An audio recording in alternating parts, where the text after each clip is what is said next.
वाम और Congress trade union ने आज पूरे भारत में बंद का आह्वान किया है। उस हड़ताल के तहत वाम कांग्रेस ट्रेड यूनियनों के आह्वान पर आज इस्लामपुर में एक प्रतीकात्मक चक्का जाम कर्मसूची आयोजित किया गया। ये प्रतीकात्मक चक्का जाम कर्मसूची इस्लामपुर शहर के पुराने बस स्टैंड इलाके में आयोजित किया गया।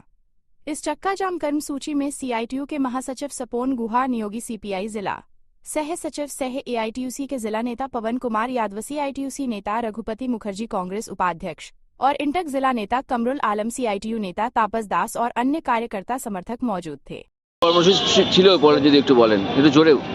আজকে CITU অনুমোদিত all India road transport workers ফেডারেশনের পক্ষ থেকে আমাদের 10 মিনিটের চাক্কা জাম কর্মসূচি ছিল। কর্মসূচি এই উপলক্ষেই ছিল যে আপনারা জানেন যে আজকে সারা দেশব্যাপী সাধারণ ধর্মঘট এবং আমাদের রাজ্যে মাধ্যমিক পরীক্ষা থাকার জন্য শিল্প ধর্মঘট করা হয়েছে এই কারণেই যে এই সরকার, বর্তমান NDA সরকার তার শ্রমকোড লাগু করবার মধ্যে দিয়ে সমস্ত শ্রমজীবী মানুষের উপর অত্যাচার নামিয়ে এনেছে। ঠিক একই রকমভাবে পরিবহন শিল্পেও আজকে এই সরকার এমন অত্যাচার শুরু করেছে যে তাদের আপনার লাইসেন্সের জন্য দাম বাড়ানো হয়েছে, ড্রাইভিং লাইসেন্স রিনিউয়ালের জন্য দাম বাড়ানো হয়েছে এবং লোডিং আনলোডিংয়ের বিষয়ে ফাইন অতিরিক্ত করা হচ্ছে এবং এই প্রাইভেট এই শিল্পেও, এই পরিবহন শিল্পেও প্রাইভেট অর্থাৎ বাণিজ্যিকীকরণ করছে সরকার,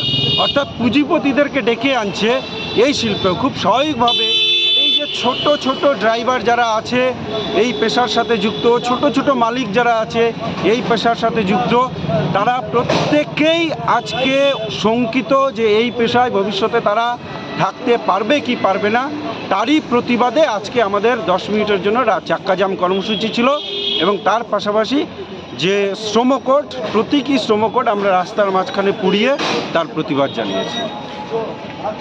আপনার নাম এবং কি পদে? আমার নাম তাপস দাস, আমি all India road transport workers ফেডারেশনের অল ইন্ডিয়া কাউন্সিল মেম্বার।